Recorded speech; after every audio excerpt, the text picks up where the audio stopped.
Live from the Valley, it's your host, former Miss USA, Nia Sanchez. Hey, baby. Okay, welcome to the Hold My Crown podcast, where we dive into life, pageants, reality TV, parenting, and so much more. Join us for special guests from your favorite reality shows and some of my very good friends, other beauty queens. This is Hold My Crown. Hold my crown. Welcome back to the Hold My Crown podcast. We are having a very special episode today. Oh, dang. All about Miss Universe. I am excited to get started. I am Nia Sanchez. I am a former Miss USA and actually placed first runner-up at Miss Universe. And this is Daniel Bucco, Mr. USA 2015, 2014. Yes. Yes. And Mr. Universe. Exactly. First place. And we have a lot to discuss today. Daniel's going to kind of give us the breakdown in just a moment, but I want to just kind of preface this by our qualifications. So, obviously, I just said, like, I was Miss USA. Daniel, we call him Mr. USA. Daniel has been to almost every Miss Universe in the last 10 years. I think we've missed 2 or 3, maybe. Yeah. Maybe. Plenty of Miss USAs and state pageants with me, and I've been to plenty as well before I won Miss USA and plenty after. I don't think I'm going to Miss Universe this year unless someone wants to DM me with a ticket, and I sure will buy myself a flight and get there. Just saying. So if anybody has tickets, let me know, because I'm not trying to spend $500 to like $3,000 on tickets. And who's going to DM me childcare? I'll take care of you, boo. I got you. I got 17 kids at home. All right, let's get into the episode. Daniel's going to kind of read our intro, and then we have a lot to talk about. Let's go. Today we are going to discuss the topic, is Miss Universe rigged? Bum, bum, bum. The question of whether Miss Universe is rigged often sparks curiosity and debate. With millions watching worldwide, some wonder if the process is truly fair or if hidden influences affect the results. From sponsorships and fan voting to judge transparency, there are many factors that fuel this speculation. Now let's dive into what might contribute to these perceptions and consider ways the competition could address these concerns. Alrighty, so we're not only talking about is Miss Universe rigged today. That is kind of the main topic we're starting off on. We're also talking about Miss Universe 2024, the current competition that is happening right now. And I think when this episode comes out, it's going to be prelims night. So we'll be getting ready to watch prelims as you guys are listening to this episode. And Viva la Mexico!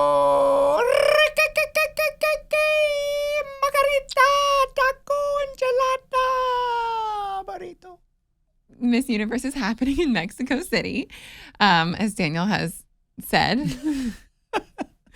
And we'll be doing this is not an official prediction video because I know those videos are very intense. There are 130 countries competing. So I will share, it's cray-cray. We will get into that more in a little bit. But your year was 99 and 92, 96. 93. There was in the 90s.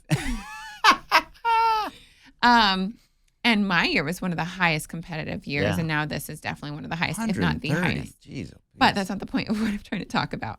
And we will talk about some early favorites that I've seen on social media that I like, and what ones are standing out. But this is not an official prediction video because I have not seen them compete in prelims, and I have not been watching as closely as I used to in the past. Before I had 3 children, I would watch every single arrival video from every country and really be in the mix and see who stands out and who doesn't, and watch their pre-arrival interviews and the way they speak and conduct themselves. This is just oh, that girl stands out. So we'll get into that at the very end. Let's talk about Miss Universe potentially being rigged. So I worked with the old Miss Universe organization, and I know that they were very transparent about the way that everything happened with the judging process. For better or for worse. Donald Trump, when he was the owner, would come in and shake hands with every single contestant at Miss USA and Miss Universe. Wow. Which really, I guess it was quote unquote normal back in the day. But if you think about it now, it feels so uncomfortable for the male owner of the organization to kind of be like looking you up and down, especially if those meet and greets were in swimsuits or something like that. Or it's just, now you look back on it and you're like, oh, that's really uncomfortable. Well, you said he just shook their hands, not looked them up and down. He's gauging whether or not he thinks you could be Miss USA or Miss Universe. And I guess at the point once you arrive, you're being judged. that is true. It's just different when it's like a man in your face. Right. Yeah. So that was that whole thing. But even after the organization that continued to run the Miss Universe organization, they would say in like the live broadcast that the Miss Universe organization and the judges help pick the winner. So it's like, for example, if a girl is late every single day to rehearsals, she's probably not going to make the top 15 because they can't have a Miss Universe that shows up late to all of her appearances.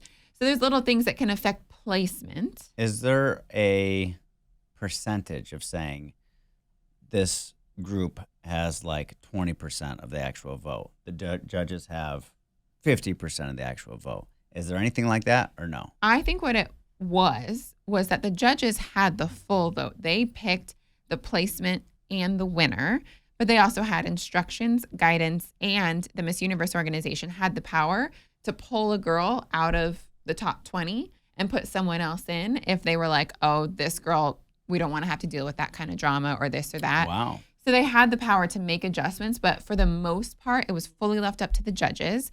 And then there's been different types of judging, like celebrity judges. Right. And then there's been all former judges where it's all former Miss USAs or Miss Universes. So there's been a variety where it's like, what is the best way to pick the Miss Universe? And is it rigged one way or another? But now there's a new organization, and that's kind of where the question comes in. Is it rigged? Because this new organization handles themselves differently. Won't say better or worse, just differently. I did see a video that I think they posted, or Anne, who's one of the owners, or Osmel, I forget who posted it, but it was like a professional video where the owner and Osmel, who is like well known in the the whole pageant community, they posted a video of them scrolling through headshots of the contestants saying, oh, she's beautiful. Oh, I don't like her face. Like pretty much saying I don't like her face. I don't like her headshot. That's not a good photo. And so they were like saying, and they said the name of the country. So I don't want to say the name out loud because I feel like that's just mean. There was a video? There was a video, and there was like a computer screen up. Wow. And they were scrolling, and they go, oh, Miss, for example, we all know Philippines is always a great competitor. So Miss Philippines, incredible. And then I'm going to make one up so I'm not saying something negative. And they would say, oh, Miss Timbuktu, I don't know about her beauty. Like they would say things along those lines. Timbuktu, though, she never really has a shot. I mean, every time they say from Timbuktu, no, not going to place. No. And that's where I feel like some people kind of pull the question, is it rigged? Does everybody really have an equal shot? Because if the owner of the whole organization and someone that's very high up in the organization are saying, oh, that girl's ugly, oh, that girl's beautiful, like what kind of fair shot does everybody have? And especially how sad for the poor girl or two that were called out for not being as pretty as the other girls because they said the name of the country. That is That's crazy. Terrible. Here's my question on kind of the entirety of this thing, right? This is a business, right? They have to make money while they have a Miss Universe title holder who travels the world. They don't just travel the world. Countries pay money for them to come and visit and do appearances and doing all those types of things. Yeah. So if you have somebody who is of Latin origin or, Venezuela, Colombia, Mexico, all these Philippines, massive. That's not technically Latin origin. It's but you get what I'm saying. You're saying the large fan bases. You're not saying necessarily Latin origin. Well, I was at first because like if you don't speak, Spanish, Espanol, I feel like it's harder to get you to certain places or you're not going to be invited. There's just a more draw to those countries to want you to come there. Hmm. And so, not saying for your position, but not a lot of times Miss USA wins. It usually is a Latin country, right? I mean, they have won the most. Yes. And also when the Philippines won PIA, they made a crap ton of money. Oh. So much money. Okay, so let me tell you. You get what I'm saying? Yeah, you understand what I'm saying? Let me spill So when a it's down tea. to like I feel one like- person to the next person, if it's Miss USA or it's Miss Venezuela or let's say Colombia, who's going to make more money for the organization? Well, Albany, Miss USA, won against Venezuela in the top 2. So they picked a USA over a Latin country that year. They were both incredible. I still love I think her name was Amanda. I might be wrong, but the Miss Venezuela from that year, she's incredible. But let me give you guys a little bit of tea. Albany was also Filipino. Yeah. So she had a draw there. Filipina. Let's take a little break and then I can fill in my quick little thought and tea that I had for you guys.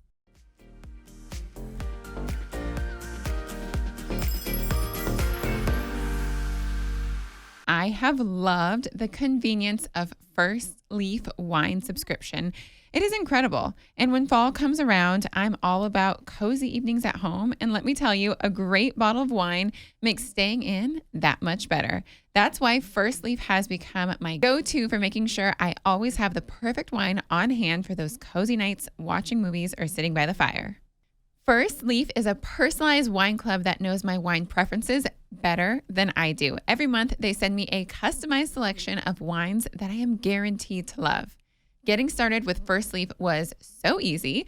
I just answered a few quick questions. It was actually fun to do the questions online, and they put together an amazing assortment of top-notch wines just for me. I love that the wines get delivered straight to my door. One of the best parts about First Leaf is how they let me control my delivery schedule. Like if we are out of town, I can pause or delay a shipment, and I can choose exactly when my wine arrives, so I never have to worry about missing a delivery. It's so convenient. I have received a variety of wines, including whites and reds.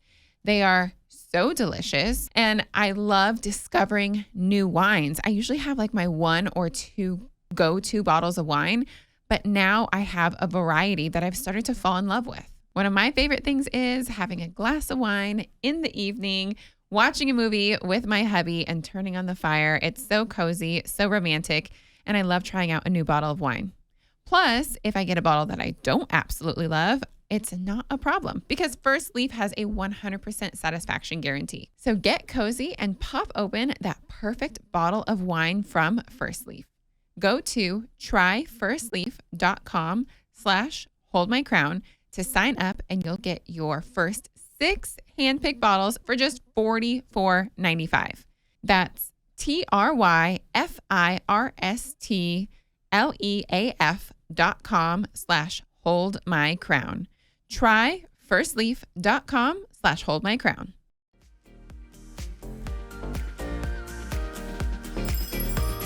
Welcome back from the break, my friends, my pageant friends, and everybody that's here listening.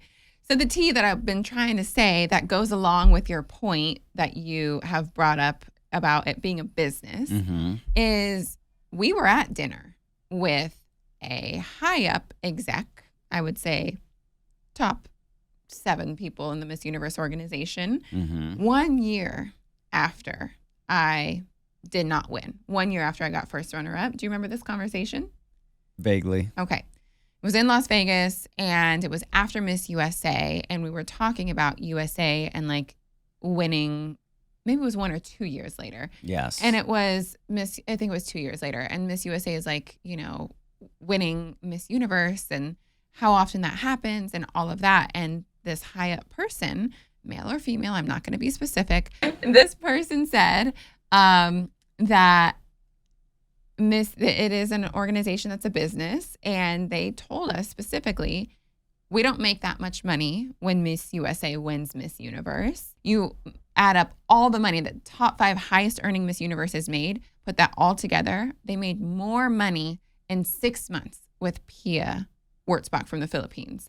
So that goes to show the powerhouse countries do have weight. Yeah. But do I personally think that it is rigged for only a powerhouse country to win? No. But I do think there is such thing as sash factor. So that's the countries that you know. Sash factor. Sash factor, the countries that you know that they're prepared. Mm-hmm. You know that they have money in the game. Mm-hmm. You pay, I don't know how it is now, but I know that it used to be you pay a licensing fee to own Miss Colombia, Miss Venezuela, Miss Malta, Miss Vietnam. You pay, Mm-hmm. and depending on a little bit of like the popularity and like how many times your country has like won Miss Universe, it's more money for Venezuela than it is for maybe Cambodia, you know? Yeah. So there are a lot of factors, but I have to set it like in my heart that it's not rigged and everybody has a chance, because there are countries that maybe don't pay as much money that have won. France, Iris, she was not a Latin powerhouse, or like Thailand, or, you know, all these like bigger pageant countries. And there's been Demi, South Africa, which now is a powerhouse because they've just produced incredible winners. Yeah. But it wasn't as much at the time. And then even with like Angola, a few years before, I think it was Alyssa Campanella's year, Angola, I think, was her Miss Universe. Obviously, she was deserving and deserved to be Miss Universe. And I do also believe that who wins, it is really meant for them. And it was hard for me when I didn't win to reconcile that, because I wanted it with all my heart. And I knew I was prepared. If it was for me, I would have been an incredible Miss Universe. But I do think it's one of those things that it's like written in the stars. Like there is a destiny for whomever is Miss Universe. But I also think that more than one girl are highly qualified. So it's just kind of hard with the back and forth. Yeah.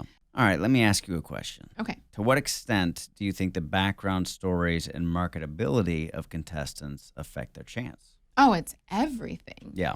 I think, because I do pageant coaching, as you know, and you're not making up a story, but you are sharing what your story is, and you're finding a way to like make sure that it is captivating and interesting to the judges and the fans and anybody watching. And I essentially have like a 3-point package that I help my clients create. Yeah. So you're not just sharing one story and you're one dimensional. You have multiple things that are interesting about you, but that's everything, because you have a platform when you become Miss Universe or Miss USA or any other pageant title.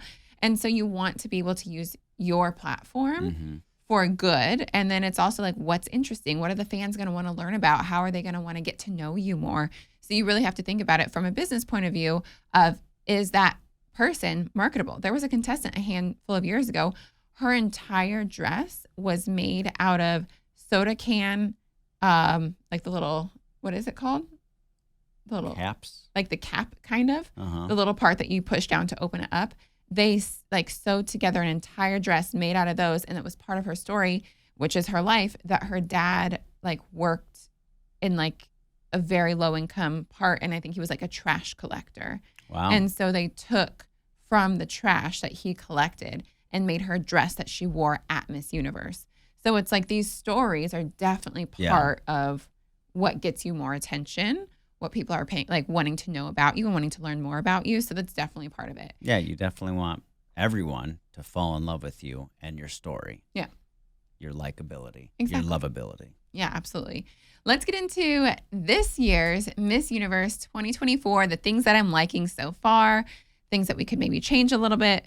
So you haven't been keeping up with anything. I'm going to tell you. I have 17 kids that I take care of. I'm going to tell you what's going on. So you tell me what's and going on, give baby. me some commentary. And again, this is just from my like quickly watching on social media in my downtime, which I don't have a lot of, but I'm trying to keep up because I do love watching Miss Universe, and we will be watching prelims and finals and having like a Miss Universe viewing party. So they're spending a lot longer in the city, Mexico City, than they have in the past. Finally, because they've been doing, it used to be like 3-4 weeks that you'd spend in a place. Right. And then it came down to like 3 or 4 days. Yeah. It was just like. It was wild how quick it was. Yeah. I think there was like a handful of competitions where they were competing the whole time, arrival to final competition, less than 10 days, 7, 8, 9 days. It was so short compared to when I competed. We were there for almost a month. It was 3.5 weeks.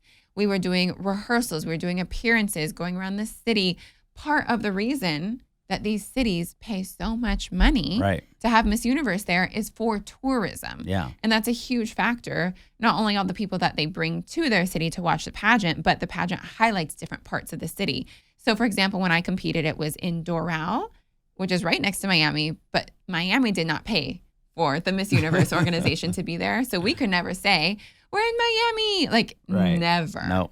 We were in Doral. We were competing in Doral, and everybody knew it because Doral paid $3-4 million. Right, every time. Yes, to have us. Millions. Exactly. And so Mexico City, I don't know how much they paid this year, but in the millions, absolutely, maybe $4, $5, $6 million. Yeah. Also, there is a Mexican owner of the organization, so maybe they didn't. I don't know. We have to dive into that. Interesting. Even Baton Rouge, I think, was like $4 million. It was, so much money. Absolutely. So I love that the girls, they are touring around the city. They're spending so much more time there. They are getting to also enjoy the Miss Universe process. And something else from a contestant point of view, who has the stamina to last for 2 or 3 weeks? Because there is a lot of pressure. There's a lot of fan pressure. The fans are very intense. Mm-hmm. And if you can keep it together for that long, that is good. Also, for any pageant girls watching out there, if you cry, it's okay. It's normal. It is. I feel like it's good. If you're stressed out, go to your hotel room, cry in the bathroom. Get it out. Don't cry to your room mama or your roommate if you don't want to, but like get it out because you don't want to hold that stress in. You want to release the emotion so that you can be more present and happy. And so it's okay to cry because I cried, and I'm so grateful that someone, actually my director, Shayna Mokler, told me it's normal to cry. Yeah. Just get it out and then like get back to it. Right. Don't let it take you down. Just get right back to it. So it's interesting. It's almost like it's a trial period. Mm-hmm. If you can handle the heat for this amount of time. That's exactly it, actually, because being Miss Universe is nonstop. Yeah. And you are on planes in all different area codes. 24/7. You are all different time zones, and you don't have a break sometimes for days or weeks. And so if you can hold up for 2.5 weeks, they're kind of testing you out. Can you hold up for an entire year as Miss Universe? Yeah. Absolutely. And show up. Some of the things they did, they've been visiting other cities. They've been doing Dia de los Muertos. Like they did a celebration of that. They had beautiful makeup on all the girls. They have great judges. I did not write down all the judges, but I know one is Michael Cinco, who's an incredible gown designer. He designed Pia's gown, Iris's gown, like when they were giving up their titles. Oh, wow. Nova, who's a like standout former Miss Universe Canada. She was just such an iconic competitor at Miss Universe, as well as Brito. He's an incredible artist. The Miami artist? Yes. Artwork is all over the world. We worked with him when we were competing at Miss Universe. Right. So incredible, high caliber judges. Also one of the musical artists is Michael Bublé. Wow. So we're finally getting back to an era where we have high caliber judges and artists, because there were some years where they had 0 musical artists and they just like played music. It was like they didn't have a budget for anything. And then in like the glory days, they've had like Pitbull and like Nick Jonas performed when I competed, and like Nelly, and it's just like it's nice to see high caliber judges and artists performing. I want to show you the headshots really quick. I think overall they're beautiful. So the Miss Universe headshots this year are like a Hollywood glam, but I want to hear a man's perspective on like first impressions. No, I'm going to do what the other guy was doing. That was bad. You don't have to say which countries you like or don't like, but here's like a first impression. I'm pulling up the Miss Universe Instagram page, and there's probably like 15 headshots all bunched together. I'm surprised with Timbuktu usually is not a contender, and Timbuktu That's Mexico. Oh, okay. She looks beautiful. It was in Spanish. Overall, though, like the look of the headshots, the style of the headshots, how do you feel about it? I like it. Do I like it? Okay, Daniel wants to know if he likes the headshots. He needs the opinion of the wifey. I think they're beautiful. I think they are they're like old Hollywood glam. It's not my favorite headshots that they've ever had Yeah, at Miss Universe ever, but they're I feel not like bad. They're too touched up. They do look very like retouched, very like photoshopped. Yeah. But the girls overall look beautiful. I do think for some of these photos, I see the girls' candids and they look way better in their candids and videos or their personal like Instagram pages than they do in some of these. You also have to remember, nowadays, girls are face tuning their photos like crazy. So you got to find the candid videos that the fans are posting to see what they really look like. And some people do look better in their actual videos and candid moments than they do in these official headshots. Yeah. But the official headshot is not the make it or break it at the end of the day. One thing I will say to the Miss Universe social media team, they are on it. They have tagged every single girl's personal Instagram account. What? As well as like other accounts. But there's 130 countries. That's crazy. That is a lot of work. That is a lot of work. Post and tag every single girl's personal Instagram account, because when I click on a headshot, I can then go to their personal page and see more about them. And that's a lot of work. That ain't easy. Times have changed, because when you were Miss USA, if you posted anything on your personal I almost account, got fired you for were posting and tagging fired. myself. Yeah. So we talked about that in one of my early Crown Confession episodes. You can scroll back and listen to that one about how I almost got fired from being Miss USA. We should do more Crown Confessions. Those are fun. Alrighty, we have 2 more quick subjects to do. The last one's the predictions, and we'll kind of like roll through that. Let's do a quick little break before we do our last section of conversation about Miss Universe, including the predictions. So quick break, and we'll be right back.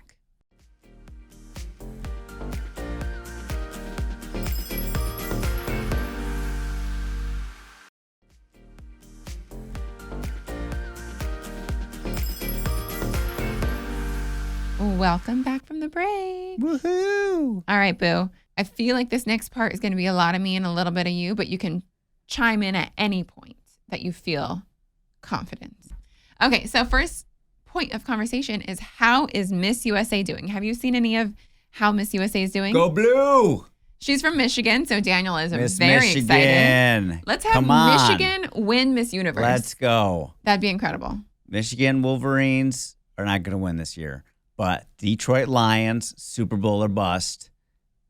Miss Michigan, Miss Universe. We can get at least those 2 this year. Boom. All right. I love that. Somehow we brought football into a pageant podcast. You know, we find a way. We find a way. Competition, baby. Yes. It's competitive out here. Let me say, Miss USA has been incredible. Has she? Yes. Well, she's a Michigander. And I don't want to sound bad by saying I'm shocked, but I'm only saying I know how hard it is to get ready for Miss Universe. Every single outfit that you have to plan, the styling, it gets exhausting doing full hair and makeup every single day. She's been there for just about 2 weeks, if not more. Yeah. And she looks flawless every single day. She, thank goodness, has had a lot of fan pages collaborate with her. So she's getting video posted. She has incredible photos posted, but she just looks incredible. I know that her styling has been incredible and her hair has been incredible. A lot of that has to do with Eric Vaughn, who is an incredible hairstylist and friend to many a pageant girls. And I feel like he has supported her so much leading up to Miss Universe. So I don't know, I haven't talked to her, but I feel like a lot of her like setup for success has come from him as well. But she's in the military. She went to Stanford. Like, she's a driven, focused young woman. So, you know, she's very. You haven't reached out to her? I reached out to her. She's just busy. She didn't respond? Wow. No, she responded to me. Miss USA sister? Did she respond to you? She did respond to me, but we just like haven't had as much of like a connection as I have with other Miss USAs. Yeah. Which makes me very sad because she's from Michigan. And so it's like extra to celebrate, you know? Yeah. And I'm like, I want to be besties with my Miss USA sister who's from Michigan. But I know that being Miss USA is just a busy lifestyle. If you would have dropped my name, I'm sure she would have. Exactly. Knowing the sisterhood, Michigander. Not as important as the Michigander connection. Exactly.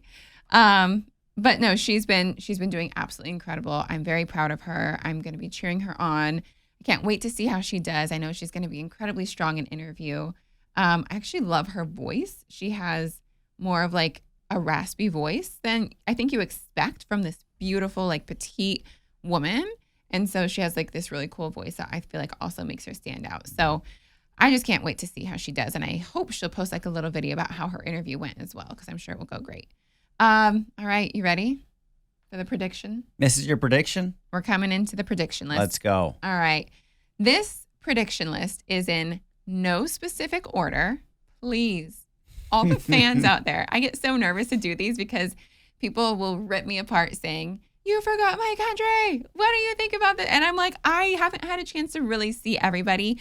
And I did try to click on some profiles and watch some of the women talk, but I haven't seen half of these women speak. I don't know if they are eloquent or not. This is just social media clips and videos, okay? Okay. All right. My early standouts. Besides the actual list, let me start off by saying Shanice, the current Miss Universe, she stands out maybe more than all these girls, to be completely honest. Wow. She looks like she should be the reigning Miss. She was from Nicaragua. Okay. So the current Miss Universe is from Nicaragua. That's north of Costa Rica a little bit, right? Sure. I need to look at a map. Okay. But she has been standing out like she could be Miss Universe for the next 5 years. She looks incredible. It was Nicaragua. Yes, she's incredible. Alrighty, let's do this. Venezuela, the first standout for me. She's a mom. I noticed that when I clicked her Instagram page, and she's incredibly beautiful. USA, obviously. I wanted to pick girls that are not necessarily from the sash factor countries, as well as the ones that we know are prepared, you know? So Kenya, so beautiful. Cambodia, gorgeous. Jamaica, Portugal. And this is one where I'm like, oh my gosh, she's so pretty. I need to hear her speak. I tried to click on her page. I didn't see really any videos of her talking. I don't know how she carries herself. And that is half the job of Miss Universe. 100%. You're traveling, you're doing appearances, and you're More giving than your half. time. But you have to speak well. So I don't know how any of these girls speak for the most part. Philippines, of course, she's incredible. Philippines is always going to be incredible. They play. train their girls to be Miss Universe before they ever even compete for their national title. Like, all those girls are ready to be Miss Universe. She's very iconic. So the DR, I saw her in a rehearsal photo where she was just wearing a sports bra and leggings or like yoga pants. She's just so naturally beautiful. When I say naturally, I don't know if any of these girls are naturally beautiful, but she looks very naturally beautiful. She's gorgeous. Colombia, of course. Bon Air. Where is that? Can you point that out on a map? Right there. Yeah, exactly. No idea, but she's gorgeous. Like, there's some girls where like they are serving face, like they are so beautiful. No idea, like if they can talk or how well they walk on stage. Even the real prediction list should come after prelims, because then we can see their performance and their charisma on stage. Did you mean Buenos Aires? Bonaire. Bon Air. Bahamas, Belgium, Netherlands, France, Thailand, Peru. There's more. I didn't say Ecuador. I know Ecuador was definitely a standout to me. I feel like I didn't write down all the ones that are truly standing out to me. I know Ecuador, she has something different about her. She's like a little Shakira vibes for me. She looks like I don't know. She's got like something different about her, that little extra sparkle, that little extra factor. Mm-hmm. I don't think I've even seen a photo of Indonesia. And I know they usually bring incredible competitors, but I couldn't tell you what she looks like. And the rest of these, I can have like an image pop up in my head. So there's definitely more to do when it comes to like looking at who is standing out. Those are my initial top picks. Ooh, those you're gonna get some fan hate from Timbuktu that you put Timbuktu in that top. I understand because it's hard to see all these girls. Like, there's Cuba is not, it's not the first time they've competed, but the first time in a long time. Like, there are countries that are not pageant countries anymore, haven't competed in forever. It's kind of crazy how much is going on. And I also know that I'm seeing what my algorithm is feeding me. So I'm seeing what the pageant fan pages are posting, and I might be missing a lot of girls if a fan page is not posting them. So that's the initial standouts to me. There are mothers. There are divorcees. There are women in all different stages of life. I don't think anybody is pregnant. Although technically you can be pregnant competing. I just don't know how you would do that. Wow. But, the rules are open. So a lot of incredible competitors this year. I cannot wait for prelims. I might sound really dumb here, but I'm boy. just going to go for it. Puerto Rico. Oh, yeah. She's always a standout. I know, but they are a part of the United States. Uh-huh. But they have their own country to be able... Huh? Yeah. How does Puerto Rico, who's part of the United States, not be Miss USA or compete for Miss USA? There was a movement at one point to have that as like a thing. Because there's DC, and DC is technically not a state either. So there's like arguments on both sides of it. So I'm not dumb. No. Yeah! But Puerto Rico is like its own full entity, like people, I know, it's not like culture. DC. It's like it's its own thing. But it is like a part America. of the U.S. What is it called? A territory. It's a territory. Territory. Yeah, I just don't really love like colonization in general, and like how we also have like Guam and other people. Like Hawaii should be its own country.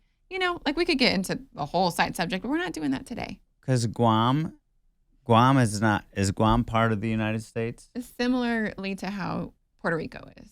Really? Yeah. Guam is a U.S. island territory in Micronesia, the Western Pacific. I'm sure there's a Guam competitor too that we haven't seen pictures of her yet. How many territories we got up in this earth? Too many. Give them all back. No, there's a lot of military complications with all of that. I understand it's very complex. It's making me confused. This is not a military episode or an American territory episode. This is a pageant episode for Miss Universe. Puerto Rico! We love Puerto Rico. I feel like that's a little more Mexican. What's Puerto Rican? The sound that the frog makes. Ribbit? Oh, the Puerto Rican frog. Puerto Rico! What is the sound the Puerto Rican frog makes? Coqui. Coqui. Coqui. Puerto Rico! Coqui, coqui, coqui, coqui, coqui. All right. That's their frog, right? We're gonna have to test if we can end on that note. Alrighty. You guys, everybody that's listening, I need your comments. I need some DMs. Tell me how you felt about this episode of the Hold My Crown podcast, because I know you have opinions. Thank you so much for tuning in. Make sure you like and subscribe to this podcast so you can be the first to know when new episodes drop each week. We are here every single week hanging out with you. Thank you for spending time with myself and Mr. USA, Daniel Bucco. Thank you. And I hope you have an incredible day. Bye. Love y'all. Yay Media Group.